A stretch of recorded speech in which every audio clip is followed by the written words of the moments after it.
Pagi Bapak dan Ibu semuanya, Shalom. Selamat. Video saya hilang ya? Tunggu sebentar. Oke, perkenalkan nama saya Iren Sheila. Saya dari Keuskupan Agung Jakarta dan tugas perutusan saya dari komunitas Thomas. Oke, tema kita hari ini adalah agama tanpa spiritualitas. Sebenarnya apa sih agama tanpa spiritualitas itu? Ini sebenarnya adalah sebuah introspeksi diri sendiri untuk Anda dan saya. Kita coba aja untuk melihat berapa lama kita sudah menjadi seorang Katolik. Berapa lama kita sudah tunggu sebentar ya.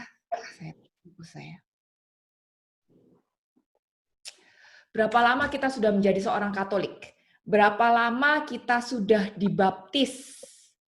Berapa lama kalau seperti saya sudah 30-40 tahun lebih dibaptis. Nah, harusnya kalau kita udah dibaptis 30-40 tahun yang lalu, kalau hitungan sekolah, itu kan sudah lulus S1, S2, S3, mungkin S7, S8 gitu ya malahan ya. Tapi kalau sekian kurun waktu kita menjadi seorang Kristen, kita menjadi seorang Katolik, cek diri sendiri. Sudahkah saya berubah menjadi semakin seperti Kristus? Sudahkah rencana Tuhan makin digenapi di dalam hidupku? Sudahkah saya melakukan apa yang Tuhan mau aku lakukan untuk Dia? Atau sudahkah aku melakukan tugas perutusanku yang aku aminkan setiap kali kita kelar misa gitu? Atau sudahkah aku lebih terfokus pada apa yang dapat aku berikan daripada fokus pada apa yang dapat aku terima? Dan lebih lagi, sudahkah aku mati bagi diri sendiri, mati bagi perkataanku, mati bagi pikiranku, dan lebih mementingkan apa yang Yesus hidupi di dalam aku? Sudahkah aku menjadi seperti itu? Nah, kalau kita sudah menjadi Katolik 30-20 tahun, harusnya kehidupan kita itu sudah berubah. Tapi kalau sampai hari ini kehidupanku itu belum berubah, berarti agama, setiap ritual yang kita lakukan setiap saat itu hanya sekedar ritual saja. Belum benar-benar menyentuh inner kita. Belum menjadi sebuah spiritualitas bagi kita. Belum mengubah kita dari dalam. Maka di dalam sesi PD kita hari ini, kita akan mencoba introspeksi diri. Sampai di mana level spiritualitas kita. Apakah ritualku hanya sekedar sebuah kegiatan rutin secara lahiriah saja, sesuatu yang dilakukan berulang-ulang dan menjadi kebiasaan aja, tetapi ternyata tidak mengubah aku dari dalam. Kita mau berubah. Kita akan mau belajar sehingga setiap ritual yang Anda dan saya lakukan bisa menjadi sebuah perjumpaan pribadi sama Yesus yang pada akhirnya akan mempunyai nilai spiritualitas. Nah, untuk itu kita harus tahu apa sih yang sebetulnya menjadi tujuan Allah atas kita. Apa yang menjadi goal Christianity itu?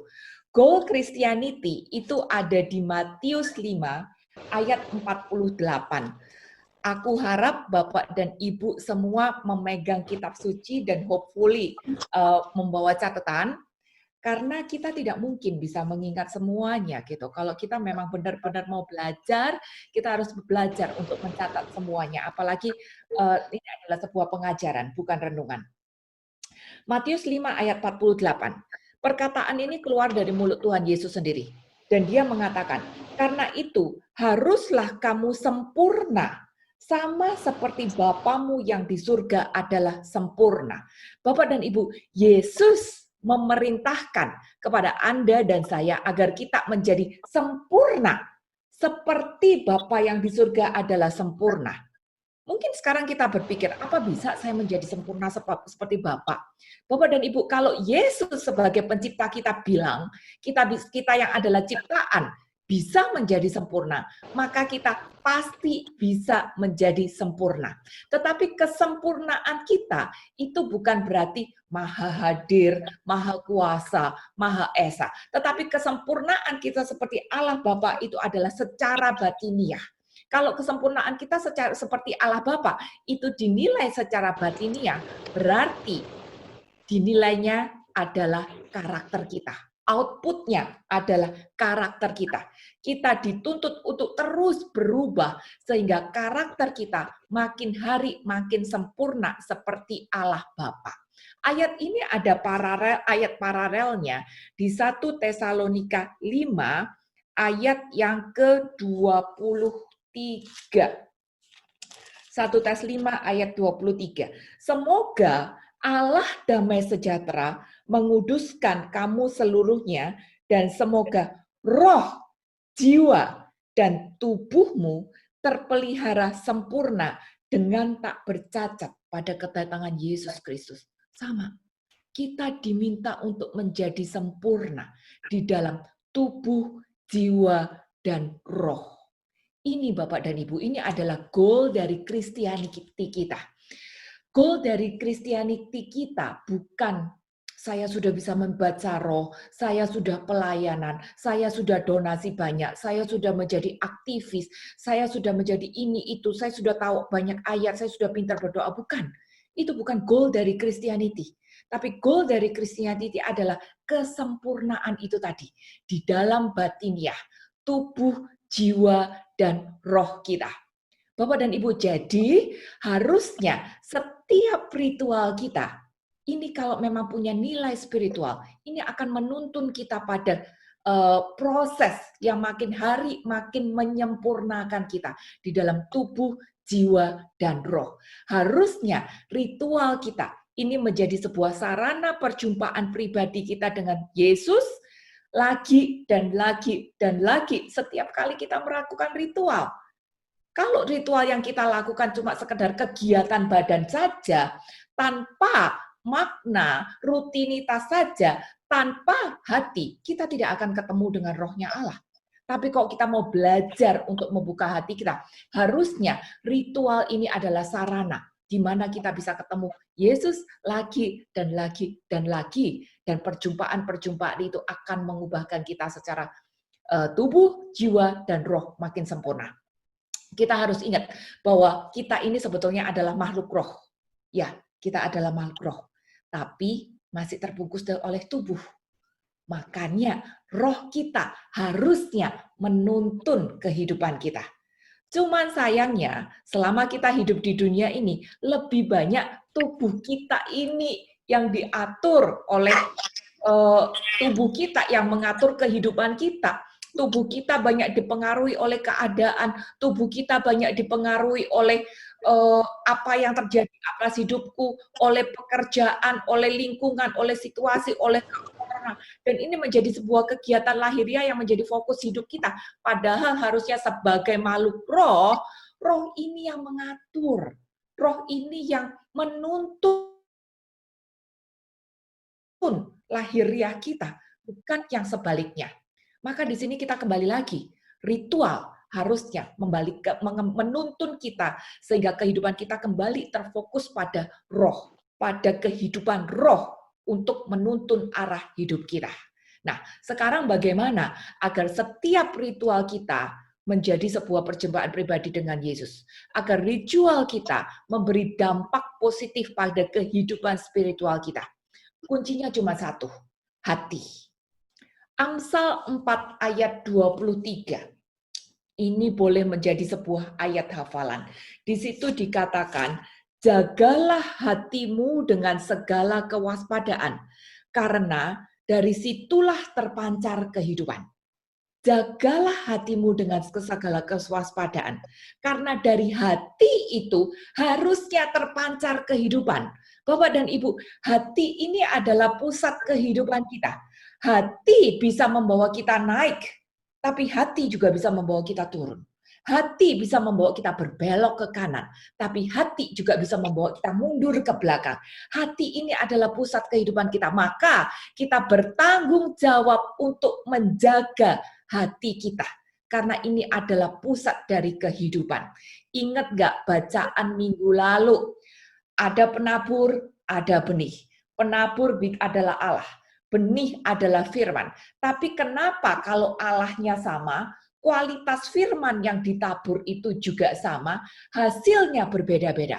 Karena benih firman yang kualitasnya sama itu ditabur, ada yang ke tanah bagus, ada yang ke tanah berbatu, ada tanah kering, dan ada yang tanah jelek. Maksudnya hasilnya berbeda-beda. Dan tanah itu sebetulnya bicara tentang hati kita. Bagaimana kita mengelola hati ini tadi, sehingga hati ini bisa menerima kualitas benih firman yang bagus menjadi sebuah hasil yang bagus. Ini terserah hati kita. Mungkin secara bisnis ini kayaknya aneh banget ya. Kenapa si penabur itu menaburkan benihnya sembarangan? Tapi saya melihat justru ini Bapak baik. Karena dia nggak pilih-pilih. Kalau Bapak cuma menabur benih firman itu tadi di tanah yang bagus, bisa-bisa saya nggak kebagian loh. Iya, bisa-bisa saya nggak kebagian. Tapi karena Bapak baik, dia tabur semuanya. Mau tanah bagus, mau tanah jelek, dia tabur semuanya dengan benih yang kualitasnya bagus, maka sekarang adalah tanggung jawab saya untuk mengelola tanah hati saya, sehingga benih yang bagus itu tadi menjadikan hasil yang bagus. Jadi Bapak dan Ibu, ritual itu adalah tanggung jawab saya untuk kelola agar menjadi punya nilai spiritual. Hati adalah tanggung jawab saya untuk kelola agar menjadi sebuah lahan yang bagus. Tugas Bapak menabur firman. Tugas saya mengelola hati kita. Dan itu adalah sebuah proses yang terus-menerus harus kita lakukan. Bukan cuma 1, 2, 3 kali, tapi seumur hidup kita harus berproses. Amsal 4 ayat 23 mengatakan jelas, jagalah hatimu dengan segala kewaspadaan. Ini adalah kalimat perintah. Ayat tidak mengatakan, anak-anak, aku akan menjaga hatimu. Tidak, ayat tidak mengatakan seperti itu. Tapi ayat mengatakan, jagalah hatimu. Berarti apa? Ini adalah tugas Anda dan saya untuk mengelola hati ini tadi. Sehingga pada saat kita melakukan ritual apapun itu, rosario, novena, APD, doa harian, apapun itu, setiap kita melakukan ritual-ritual kita, firman yang Anda dan saya terima, ibadah yang Anda dan saya lakukan bisa menjadi sebuah perjumpaan pribadi dengan Tuhan. Apa buktinya? Kalau hati ini adalah pusat dari kehidupan kita yang akan menuntun kita mau naik, mau turun, atau mau kemana-mana. Ada satu contoh bagus di dalam Alkitab ya, di Kejadian 3 ayat yang ke-6. Ini cerita Adam dan Hawa. Waktu mereka pertama kali jatuh ke dalam dosa. Dikatakan seperti ini, perempuan itu melihat bahwa pohon buah itu baik untuk dimakan dan sedap kelihatannya. Pada waktu mata melihat, matanya nggak salah. Dia bisa melihat apapun juga. Pada waktu mendengar, telinga nggak salah. Telinga ini bisa mendengarkan apapun juga. Tetapi buntutnya, bahwa pohon buah itu baik untuk dimakan dan sedap kelihatannya, lagi pula pohon itu menarik hati. Garis bawahi kata-kata menarik hati. Pada waktu mata melihat, melihatnya aja nggak apa-apa. Tapi begitu hati tertarik, nah hati ini mulai mencondongkan kita pada sesuatu. Sesuatu yang salah, sesuatu yang benar, sesuatu yang membawa kita naik, atau sesuatu yang membawa kita mundur ke belakang. Hati ini akan mengontrol kita. Maka kembali lagi Amsal 4 ayat 23. Kewajiban kita untuk menjaga hati kita. Sehingga pada waktu kita melihat sesuatu yang salah, mendengar sesuatu yang salah, kita belajar untuk menguasai hati ini, menjaga hati ini. Sehingga hati ini tidak membawa kita pada sebuah kebinasaan, tapi hati bisa membawa kita pada kehidupan. Ini yang Tuhan mau. Jadi Bapak dan Ibu, tugas kita untuk menjaga hati ini tadi. Sehingga setiap ritual kita bisa menjadi sebuah perjumpaan pribadi dengan Tuhan dan punya nilai spiritual. Nah, hati seperti apa yang Tuhan mau Anda dan saya punya? Itu ada di Matius 5 ayat yang ke-5. Matius 5 ayat yang kelima ini adalah pengajaran awal dari Tuhan Yesus sendiri. Dan kita kenal sebagai ucapan bahagia, sabda di bukit. Berbahagialah orang yang lemah lembut. Tuhan mau kita punya hati yang lemah lembut. Bapak dan Ibu, lemah lembut itu bukan lemah gemulai ya. Tapi lemah lembut itu adalah sebuah sikap hati yang rendah hati, dan mungkin kata-kata lebih tepatnya adalah lemah lembut itu adalah orang yang mau dibentuk oleh firman dan keadaan. Itu adalah lemah lembut. Orang yang mau dibentuk oleh firman dan keadaan. Berbahagialah orang yang lemah lembut karena mereka akan memiliki bumi. Orang yang lemah lembut, dia bisa dibentuk oleh firman dan keadaan. Maka pada waktu dia menghadapi keadaan-keadaan mungkin yang mengecewakan dia, mungkin yang membuat dia sakit hati, mungkin yang membawa dia berusaha untuk mencondongkan dia. Tapi karena hatinya lemah lembut, maka reaksinya dia tidak akan gampang marah, dia tidak akan gampang iri, dia tidak akan gampang kecewa. Dia bisa dibentuk oleh keadaan. Dia akan menunggu, dia akan berproses, dia akan bisa diam, dia akan bisa sabar, dia akan bisa mengampuni, dia akan kembali fokus pada kebenaran-kebenaran. Dia tidak sembarangan untuk melakukan apa yang menjadi emosinya pribadi. Dia tidak menaikkan kesombongannya, dia tidak membalas dengan kata-kata yang kasar. Dia akan belajar untuk mengampuni. Kenapa? Karena dia menjaga hatinya. Itulah orang yang lemah lembut. Orang yang bisa dibentuk oleh firman dan keadaan. Kita tahu, firman akan membawa iman kita naik. Firman akan membawa iman kita naik. Tapi kita tidak berhenti di dalam firman aja. Dan kita kenal sekali ayat mengatakan bahwa kita harus menjadi seorang pelaku firman. Maka kenal firman secara hafalan saja tidak cukup. Kita harus belajar untuk mempraktekkan. Kapan kita mempraktekkan? Di dalam kehidupan kita sehari-hari. Itu. Dan kalau kita tidak bisa dibentuk oleh firman dan keadaan, berarti kita adalah orang yang tertutup hati. Kita adalah orang yang sombong. Kita adalah orang yang tidak bisa menjaga hati. Mungkin orang-orang yang seperti ini, dia tetap beribadah. Dia tetap misa. Dia kenal banyak romo. Dia maha hadir mungkin di segala macam Zoom pertemuan. Donasinya banyak. Tetapi Bapak dan Ibu, Tuhan tidak bisa disogok dengan donasi kita.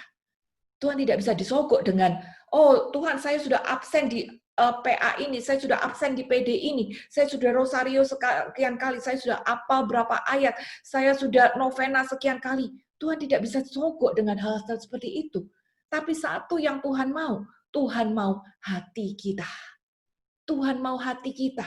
Maka agar ritual kita memberi dampak positif pada spiritual kita, kita belajar untuk berproses, mengelola hati kita, menjaga hati kita dengan segala kewaspadaan, sehingga hati kita terbentuk sebagai hati yang lemah lembut.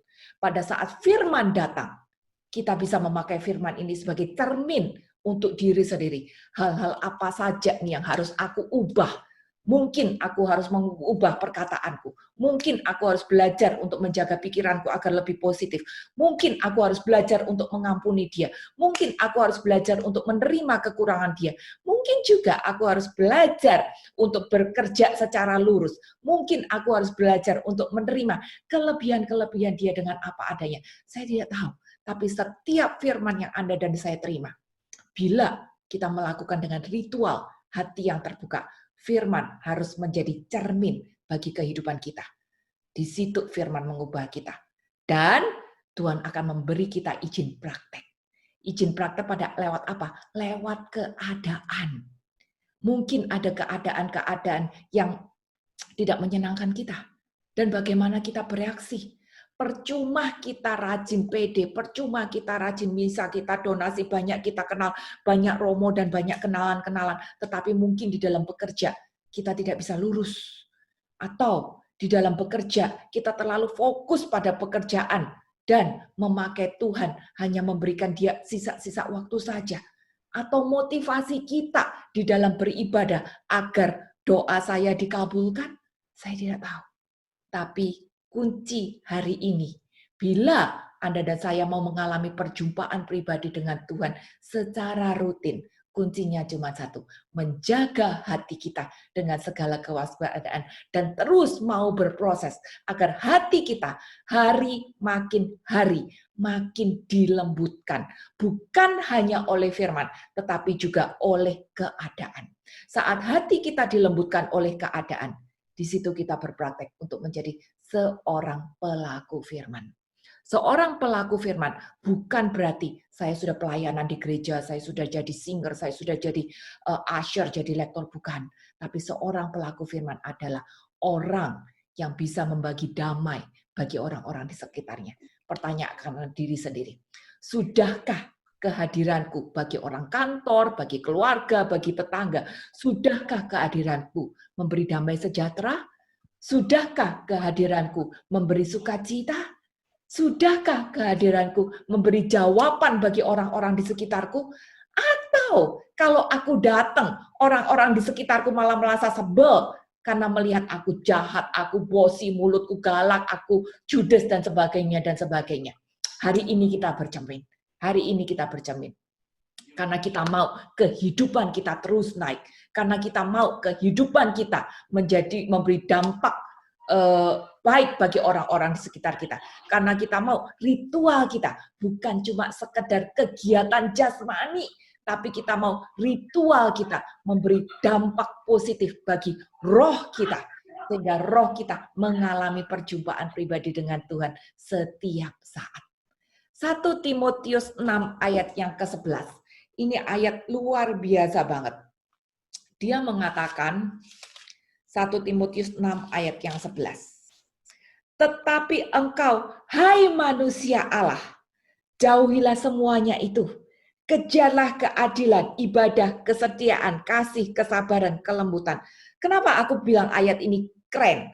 Karena ayat ini memanggil Anda dan saya sebagai manusia Allah. Kita ini disebut dengan title manusia Allah. Mau kurang keren apa lagi? Cool banget ini, kita disebut dengan title manusia Allah. Kenapa kita disebut dengan title manusia Allah? Karena sebetulnya di dalam Anda dan saya ada gambaran Allah.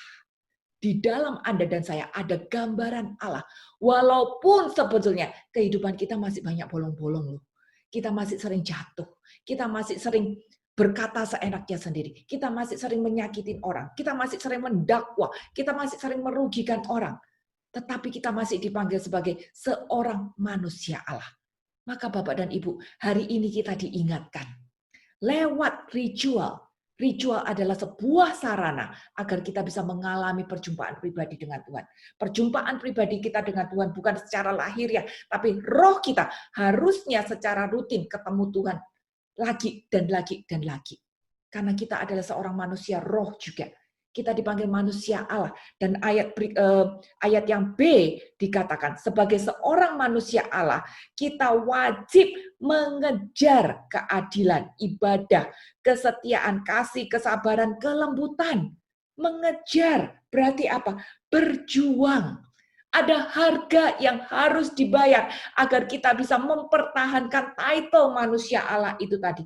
Ada harga yang harus dibayar agar kehidupan kita makin setia, makin kasih, makin lembut, makin sabar, dan sebagainya. Ada harga yang harus dibayar. Dan sudahkah kita lakukan itu? Ritual tidak akan memberi dampak apapun juga kalau kita tidak membuka hati. Ritual tidak akan mengubah kita dari dalam. Tapi Tuhan bukan mau seperti itu. Tuhan mau ritual kita menjadi sebuah sarana agar Dia yang adalah roh bisa ketemu dengan roh kita. Agar roh kita bisa bersatu dengan roh Bapa kita. Itu sebetulnya. Perjumpaan pribadi kita dengan Tuhan itu bukan cuma satu peristiwa.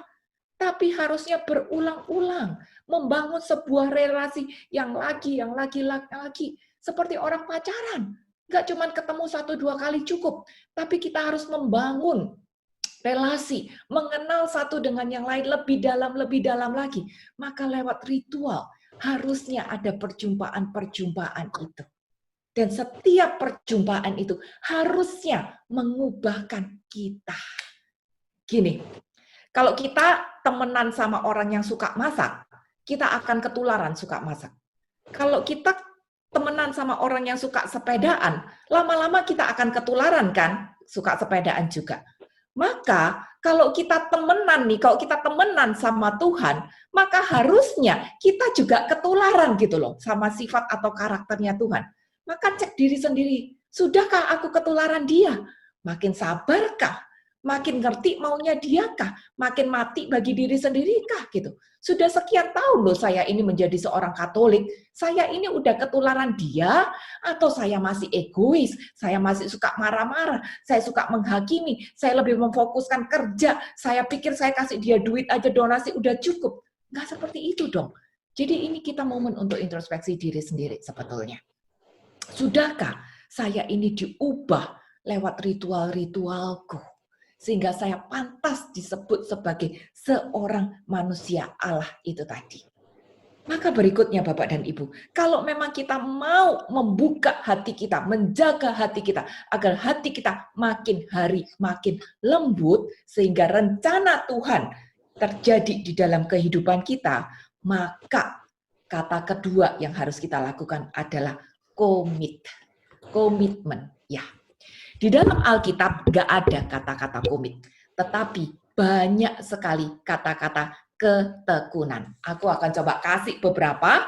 1 Tesalonika 1 ayat yang ketiga itu bilang, 1 Tes 1 ayat yang ketiga. Sebab kami selalu mengingat pekerjaan imanmu, usaha kasihmu, ketekunan pengharapanmu kepada Tuhan kita Yesus Kristus di hadapan Allah dan Bapa kita. Ketekunan pada pengharapan. Pengharapan bukan cuma sekali, tapi sepanjang hidup kita. Kadang kita ada rasa galau dikit, kita berpegang lagi. Jalan lagi berapa meter, kita galau lagi, kita pegang lagi. Tapi intinya tetap kita harus tekun, non-stop. Dan Tuhan hitung value ketekunan itu tadi. Maka apapun yang terjadi di dalam kehidupan kita, kita harus berpegang untuk tekun. Bahkan pada waktu kita berritual melakukan ibadah. Saya tahu kadang-kadang hati kita rasa, kok nggak bisa nyampe ya, pikiran lagi kacau, kayaknya hampa, kayaknya kosong. Tetap kita harus berjuang di dalam ketekunan itu tadi. Ada harga yang harus dibayar bila kita mau bertekun di dalam Tuhan. Ada harga yang harus dibayar bila kita mau mempertahankan title bahwa kita adalah manusia Allah. Ibrani 12 ayat yang kedua. Saya suka banget ayat ini. Ayat ini dalam banget dan bisa menjabarkan banyak. Saya akan tekankan satu kata di sini.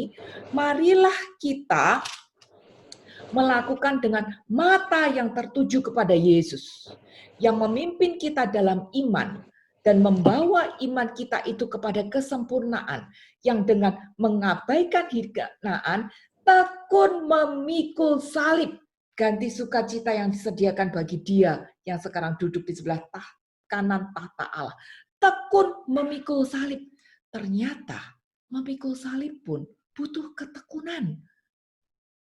Sering kalau kita tidak berakar, salib membawa kita capek kadang-kadang. Kita berpikir, saya sudah berdoa 10 tahun, 15 tahun, kenapa masalahku tidak diangkat? Kenapa kayaknya hidupku makin berat? Kenapa kayaknya makin jauh dari Tuhan gitu? Kita tidak kuat untuk memikul salib. Tapi ayat mengatakan bahwa kita harus hidup di dalam ketekunan. Bahkan di dalam memikul salib sekalipun.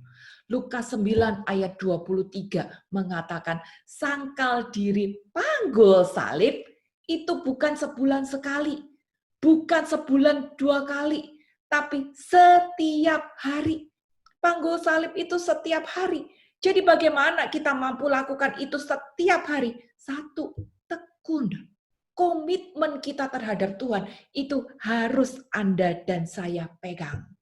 Bapak dan Ibu, ketekunan itu bukan hanya di dalam setiap aktivitas kita ya, kita butuh ketekunan. Sekolah aja harus tekun. bikin PR harus tekun, sangkal diri harus tekun, berpengharapan harus tekun, panggul salib harus tekun, ibadah pun juga harus tekun. Jadi di sini kita berusaha agar ritual kita bukan on off, tapi tekun. Berarti apa? Rutin. Ibadah kita, ritual kita ini bukan spare time, tapi kita harus make time untuk ibadah kita. Kalau kita bisa make time untuk berolahraga, kita bisa make time untuk bekerja, kita bisa make time untuk sesekali keluar makan. Kenapa kita tidak bisa make time untuk ketemu dengan Tuhan, untuk berpacaran dengan Tuhan? Itu butuh ketekunan. Itu butuh ketekunan. Jadi ritual itu harusnya kita memang prepare, kita make time agar kita bisa berpacaran dengan Tuhan. Dan itu adalah ritual yang benar. Jadi seperti persekutuan seperti ini ya, sebulan sekali, jujur kalau aku ngomong, itu sebetulnya kurang. Paling enggak sebulan 2 kali. Kenapa? Kalau cuma sebulan sekali, ya kadang-kadang ada orang yang dalam 1 bulan itu pas hari itu dia nggak bisa datang karena lagi dalam perjalanan, karena lagi ada saudaranya sakit atau apa-apa gitu, dia sendiri sakit. Lah kalau hari itu pas ada persekutuan, dia nggak bisa datang, lalu persekutuan masih ada 1 bulan lagi, berarti dia udah bolong 2 bulan dong gitu. Padahal kita harus berritual secara bersama-sama gini, secara komitmen, secara tekun. Jadi harusnya kita lakukan ini tadi juga lebih sering juga, agar komunitas kita juga hidup di dalam ketekunan ini. Sama-sama belajar untuk bertekun, bukan hanya sendiri-sendiri, tapi juga secara komunitas. Jadi ketekunan ini adalah sesuatu hal yang wajib bila kita mau bertumbuh, bila kita mau berjuang untuk membuka hati kita agar makin hari makin lembut. Wahyu 3 ayat yang ke-10 ini juga mengajarkan kepada kita untuk tekun. Kenapa? Kalau tanpa ketekunan, saya akan bacakan Wahyu 3 ayat yang ke-10. Karena engkau menuruti firman-Ku untuk tekun menantikan Aku. Orang yang menanti-nantikan Tuhan, orang yang sungguh-sungguh menantikan Tuhan, dia akan berjuang untuk menjadi seorang penurut firman. Orang yang sungguh-sungguh menantikan Tuhan, dia akan berjuang di dalam ketekunan. Orang yang sungguh-sungguh menantikan Tuhan, dia akan berjuang untuk tekun di dalam segala hal. Nah, cek diri sendiri. Apakah saya sudah hidup di dalam ketekunan itu tadi? Orang yang sungguh-sungguh menantikan Tuhan, dia akan hidup di dalam ketekunan apapun juga. Di dalam pelaku firman, di dalam pengharapan, di dalam sangkal diri, dia akan kejar ketekunan itu tadi. Bagaimana dengan Anda dan saya? Apakah saya hanya beribadah untuk buang-buang waktu? Saya absen sama Tuhan? Apakah ibadah saya cuma spare time saja? Ataukah ibadah saya karena saya sudah kangen, kepengen ketemu dengan teman-teman, tidak ada kegiatan lain yang lebih baik, kita nggak usah menilai orang lain, tapi hari ini kita menilai diri sendiri saja. Gitu. Kalau memang ibadah saya lakukan dengan sungguh-sungguh, sebuah ketekunan sebagai seorang pelaku firman, maka harusnya ibadah ini, ritual ini menjadi sebuah perjumpaan pribadi dengan Tuhan. Kalau memang ketekunan ibadah ini adalah sebuah perjumpaan pribadi dengan Tuhan, baru di sini kita akan mengalami sebuah pertumbuhan. Aku suka dengan ayat Kolose 2, ayat 6 dan 9. Ini juga bicara sangat banyak. Kamu telah menerima Kristus Yesus Tuhan kita. Bapak dan Ibu, ayat ini ditujukan kepada saya dan Anda. Ayat ini ditujukan kepada kita yang telah menerima Kristus Tuhan sebagai Tuhan. Kalau kita sudah menerima Kristus sebagai Tuhan, ternyata ini bukan akhirnya. Tapi ini adalah sebuah awal kehidupan baru. Karena pada saat kita menerima Kristus Yesus sebagai Tuhan, harusnya hidup kita, bilang kayak gini, karena itu hendaklah hidupmu tetap di dalam Dia. Kalau kita sudah menerima Yesus sebagai Tuhan, harusnya nih ya, hidup kita tetap di dalam Dia. Kalau kita sudah tetap di dalam Dia, baru kita berakar di dalam Dia. Kalau kita sudah berakar di dalam Dia, baru kita dibangun di atas Dia, lalu bertambah teguh di dalam iman dan melimpah dengan syukur. Bapak dan Ibu, kita percaya bahwa setiap urutan kata di dalam Alkitab ini ada maksudnya. Setiap urutan kata di dalam Alkitab ini ada maksudnya. Dan ayat ini jelas mengatakan, kalau kita sudah hidup menerima Yesus sebagai juru selamat kita, harusnya hidup kita itu tetap di dalam Dia. Kalau tetap di dalam Dia, ini kan ketekunan toh, ini kan komitmen.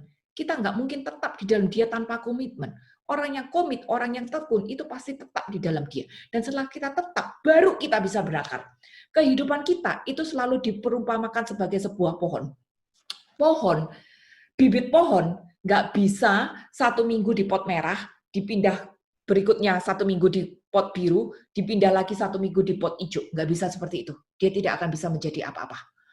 Bibit pohon baru bisa berakar kalau dia tetap di pot merah, terus disiramin, terus gitu, di satu tempat yang tetap. Baru kalau dia tetap di satu tempat, baru dia bisa berakar. Dan itu yang Tuhan mau. Ada ketekunan, tetap di dalam Dia, apapun keadaannya. Mau keadaan lagi bagus, saya tetap di dalam Dia. Mau keadaan lagi turun, saya tetap di dalam Dia. Kalau saya tetap tekun di dalam Dia, lewat salib, lewat pengharapan, lewat sebagai pelaku firman, lewat keadaan yang tidak menyenangkan, saya tetap di dalam Dia. Baru saya bisa berakar. Baru kita bisa berakar di dalam Dia.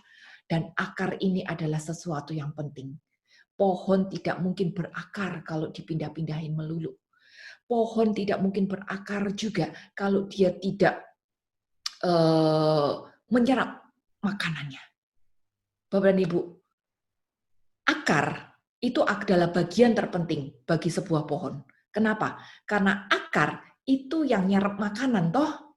Tanpa akar, pohon tidak bisa tumbuh, apalagi berdaun, apalagi berbuah. Jadi akar ini adalah bagian terpenting bagi pohon. Walaupun akar ini nggak kelihatan. Mana ada sih orang muji akar? Yang dipuji kan pohon, yang dipuji kan bunga atau buahnya. Ada bunganya cantik warna pink, ada bunganya cantik warna merah gitu. Ada buahnya bagus banget, warna kuning dan manis gitu. Tapi mana ada orang bilang, aduh akarnya hebat banget, ya cantik banget. Nggak ada orang bilang gitu. Tapi ternyata akar itu yang paling penting bagi kehidupan sebuah pohon. Tapi tempatnya di mana? Di bawah. Kagak kelihatan. Kagak dipuji-puji, tempatnya di bawah. Nah, ini yang harusnya kita miliki. Orang yang mau berproses dengan Tuhan, melakukan ritualnya, sampai menjadi sebuah nilai spiritual, harusnya dia mementingkan akar itu tadi. Dia mau membuka hatinya, tetap di dalam Tuhan, sehingga akar kehidupannya itu terbentuk. Akar tidak terlihat, ada di dalam tanah. Bahkan mungkin dia terinjak-injak orang, dihina apa segala macam. Tapi ya dia tidak apa-apa. Tugas dia cuma menyerap makanan, menopang pertumbuhan pohon itu tadi. Dan itu sudah memuaskan dia. Kita harus menjadi Kristen akar, yang mementingkan akar kehidupan kita. Dan agar kita punya akar rohani yang kuat, kita harus mau untuk membuka hati kita, sehingga setiap ritual yang Anda dan saya lakukan bisa membuat kita makin lama makin lembut seperti Kristus. Ketularan karakternya Kristus. Kalau kita sudah berakar, baru kita dibangun di atas Dia. Dan kalau kita dibangun di atas Dia, ini sesuai dengan maunya Tuhan. Bukan mauku sendiri. Bapak dan Ibu, hari-hari ini banyak orang lebih mementingkan apa yang dibangun di atas ini tadi. Kenapa? Karena kalau dibangun di atas, ini kan kelihatan orang. Jadi kelihatannya keren, banyak dipuji-puji. Kayaknya hebat, bisa ini, bisa itu, tahu ini, tahu itu, gitu. Ada panggungnya, kayaknya keren karena ada di atas. Tetapi Kalau dia hanya mementingkan apa yang di atas permukaan ini tadi tanpa mementingkan akarnya, jangankan badai topan. Ada angin gerimis sedikit aja, daun sudah rontok. Bunga udah baru kecil udah jatuh. Buah belum ada apa-apa udah jatuh. Seperti itu. Kita tidak mau menjadi seorang Kristen yang seperti itu. Maka hari ini kita diingatkan, ritual kita harusnya membuat kita makin hari makin rendah hati. Bersedia dibentuk oleh firman dan keadaan. Sehingga akar kehidupan kita makin lama makin kuat. Kalaupun kita bertumbuh di atas permukaan, biarkan Tuhan yang menumbuhkan kita. Dan kalau Tuhan yang menumbuhkan kita, di situ kita akan kuat. Karena kita dibangun di atas Dia. Bukan dibangun di atas kehendakku pribadi. Bukan dibangun di atas powerku pribadi. Tapi dibangun di atas Dia. Dan kalau kita dibangun di atas Dia, kita bisa bertambah teguh dalam iman. Dan kalau ada angin, badai, topan, panas sekalipun, hati kita tetap melimpah dengan syukur. Kita cek diri lagi. Sudahkah ritualku menuntun kita menjadi seorang Kristen akar? Bukan Kristen daun yang kena angin sedikit aja rontok. Kita harus menjadi seorang Kristen akar yang rendah hati, tidak terlihat, tetapi ternyata menopang kehidupan sebuah pohon itu tadi. Nah, berikutnya, kalau memang kita lakukan seperti itu, maka di situ ritual kita itu adalah relasi pribadi kita dengan Tuhan. Membangun hubungan pribadi kita dengan Tuhan, ya. Ritual ini ya seperti ini, misa apa segala macam. Ini kan memberi makan inner kita. Kita tahu firman itu adalah makanan bagi tubuh rohani kita. Ada kuasa di dalam firman itu tadi. Firman adalah benih yang kualitasnya bagus, yang jatuh di dalam lahan hati kita. Tetapi bagaimana kita mencerna benih yang bagus itu tadi. Ini sebetulnya kayak begini deh. Kalau kita makan pagi, kita semua pasti makan pagi ya. Kalau kita makan pagi sama-sama keluarga gitu, sambil bercanda, sambil ngobrol, maka lama-lama ritual makan ini tadi akan membuat saya dengan anggota keluarga saya makin lama makin dekat. Makin ngerti, oh kamu lagi apa, lagi alami apa, lagi up down apa hari ini. Kita akan menjadi makin mengenal satu dengan lain. Karena apa? Kita lakukan ini setiap saat gitu.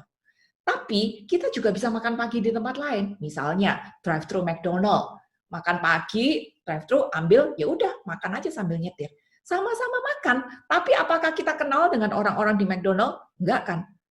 Ada ritual sama-sama makan, tapi ternyata tidak membangun relasi apapun juga.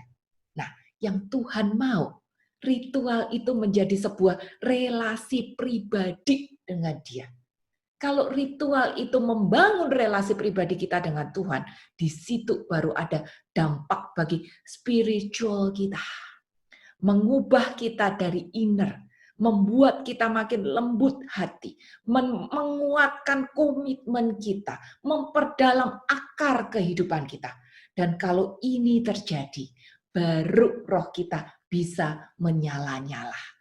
Roma 12 ayat yang ke-11 bilang, janganlah hendaknya kerajinanmu kendor. Sekali lagi Bapak dan Ibu, setiap urutan kata di dalam Alkitab ada maksudnya.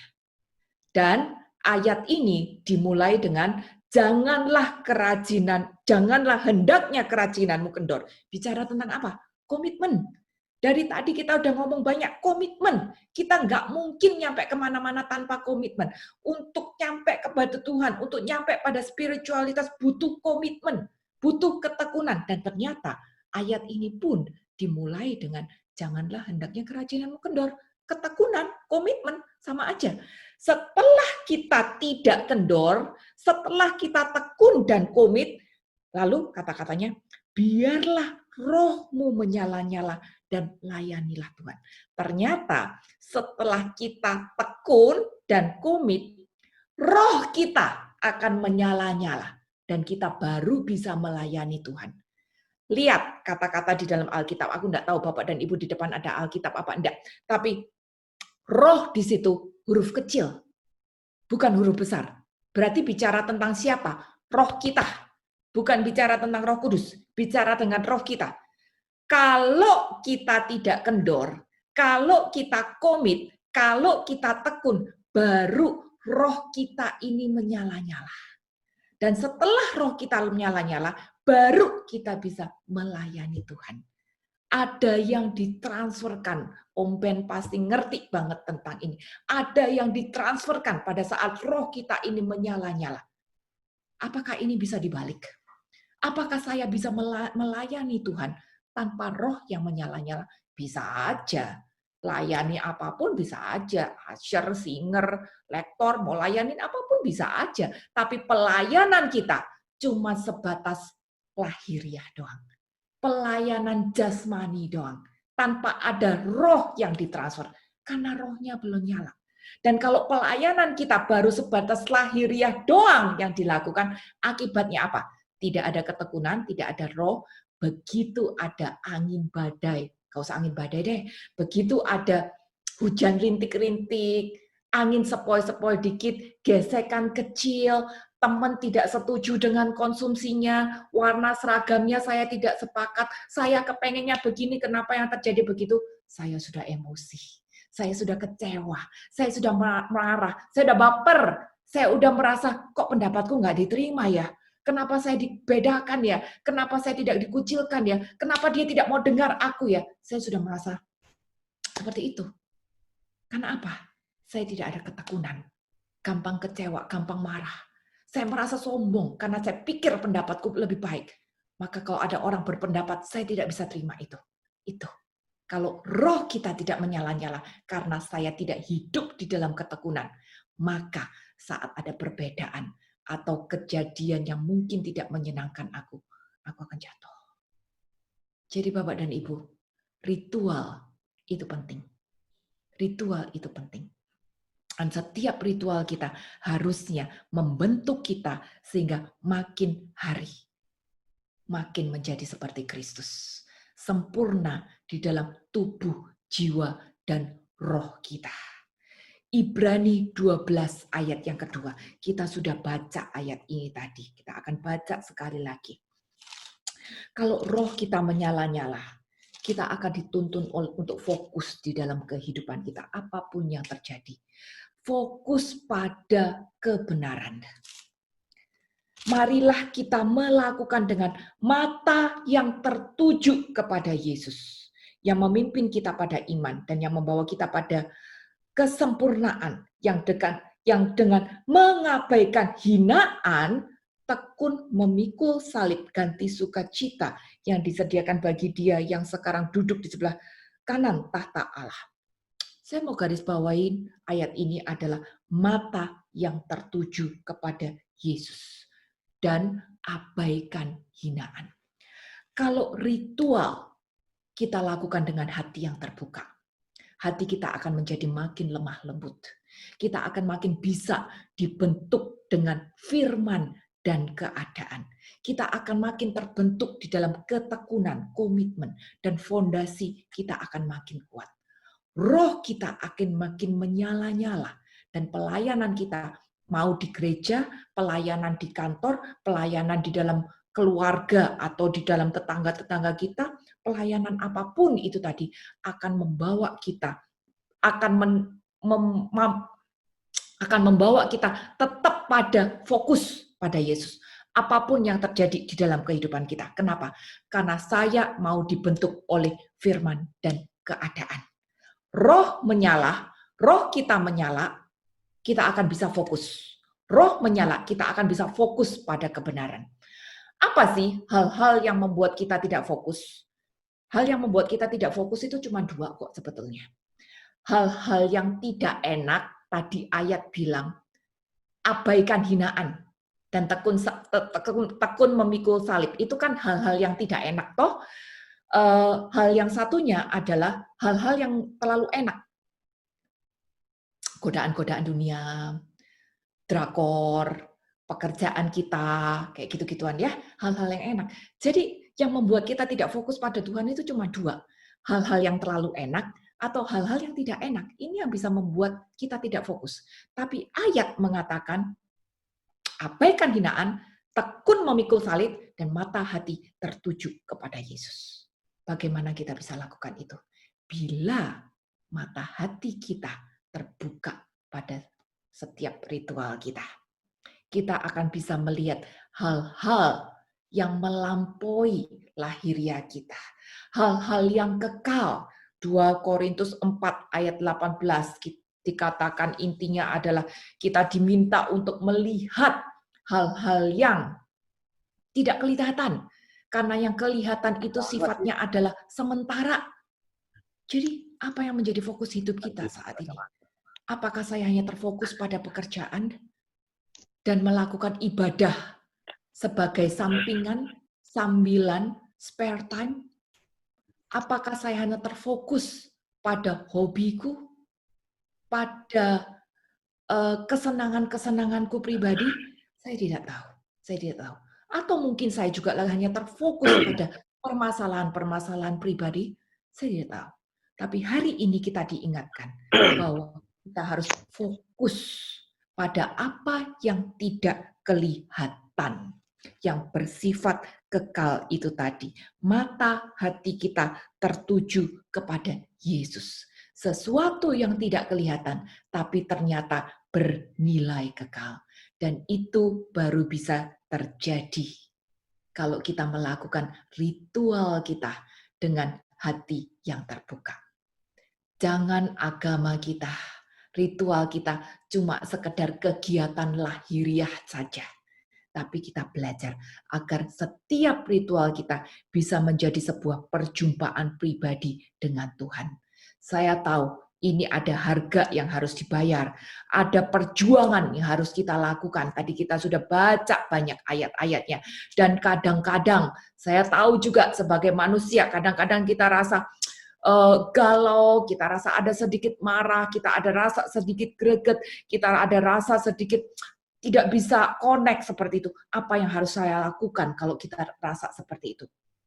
Yang harus kita lakukan adalah menjaga agar cinta mula-mula kita itu tetap hidup. Apa sih cinta mula-mula itu tadi? Cinta mula-mula itu gini, kalau kita baru pacaran, kan kita rasa hot terus gitu ya. Kita senang kalau ketemu dan kita ingat di mana kita ketemu, di mana kita ngobrol. Kita ingat-ingat juga di mana sih kita pernah ketemu sama Tuhan.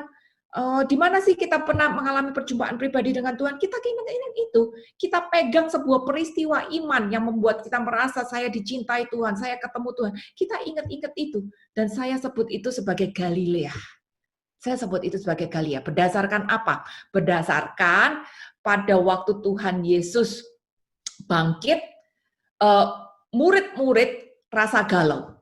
Murid-murid baru melihat Yesus disalib, mati dengan cara yang ngenes, padahal murid-murid kan ngarepin Yesus itu tadi yang menyelamatkan mereka dari penjajahan Roma, apa segala macam. Tapi ternyata kok Yesus itu disalib, mati dengan cara yang seperti itu. Maka murid-murid pun pernah rasa down, pernah rasa kecewa, pernah rasa ketakutan. Nah, Bapak dan Ibu, saya tahu sebagai manusia, kadang-kadang kita masih rasa itu juga. Ada rasa down, ada rasa kecewa, ada rasa marah. Itu wajar. Tapi jangan terlalu lama. Saat kita rasa sedikit down, rasa sedikit kecewa, rasa sedikit takut itu tadi, cepat-cepat kita bangkit dan kembali ke Galilea. Yesus katakan, bawa mereka kembali ke Galilea. Kenapa? Karena Galilea adalah tempat pertama murid-murid ketemu Yesus itu tadi. Jadi bagian kita, kalau kita sedikit down, kita ada ragu, saya ada takut, saya ada marah, kita kembali ke Galilea kita, di mana kita pertama kali ketemu dengan Yesus dan pegang itu tadi untuk ingat bahwa Yesus pun ingat saya, Yesus pun mencintai saya, sehingga apa sih? Sehingga ritual kita tidak menjadi sia-sia, iman kita tidak menjadi suam-suam kuku. Kalau kita suam-suam kuku, apa yang terjadi? Wahyu 3 ayat yang ke-16. Jadi, karena kau suam-suam kuku dan tidak dingin atau panas, aku akan memuntahkan engkau dari mulutku. Bapak dan Ibu, kalau namanya dimuntahin, itu kan berarti pernah masuk mulut, tapi dimuntahin lagi. Orang yang suam-suam kuku itu pernah diterima oleh Yesus, tapi dimuntahin lagi. Kenapa dimuntahin? Karena suam-suam kuku.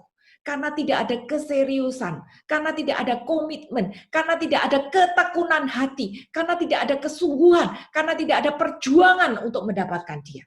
Kita tidak mau dimuntahkan oleh dia. Maka sekali lagi, PD kita hari ini adalah untuk introspeksi diri sendiri. Sudahkah ritualku memberi dampak positif bagi kehidupan spiritualku? Sudahkah ritualku aku lakukan dengan hati yang terbuka? Sehingga makin hari aku makin lembut hati.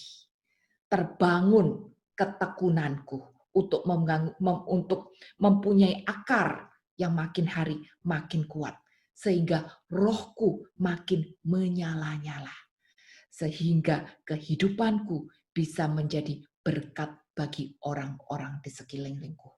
Bapak dan Ibu, kita tidak boleh puas menjadi seorang pengikut saja. Kita harus menjadi seorang murid. Iya, pengikut beda dengan murid. Orang percaya beda dengan orang beriman. Nanti kapan-kapan kalau ada waktu kita bisa bahas itu. Hari ini kita cukup tahu bahwa kita tidak boleh berhenti sebagai seorang pengikut. Saya harus menjadi seorang murid. Saya harus menjadi orang beriman, tidak sekedar percaya. Kalau saya adalah seorang murid yang beriman, maka kehidupanku harus memberi dampak positif bagi orang-orang sekelilingku. Kehidupanku harus menjadi tanda dan alamat untuk kemuliaan nama Tuhan. Kehidupanku harus terfokus pada yang kekal, bukan yang sementara. Apapun hari ini yang menimpa hidupku tidak akan membuat aku goyah.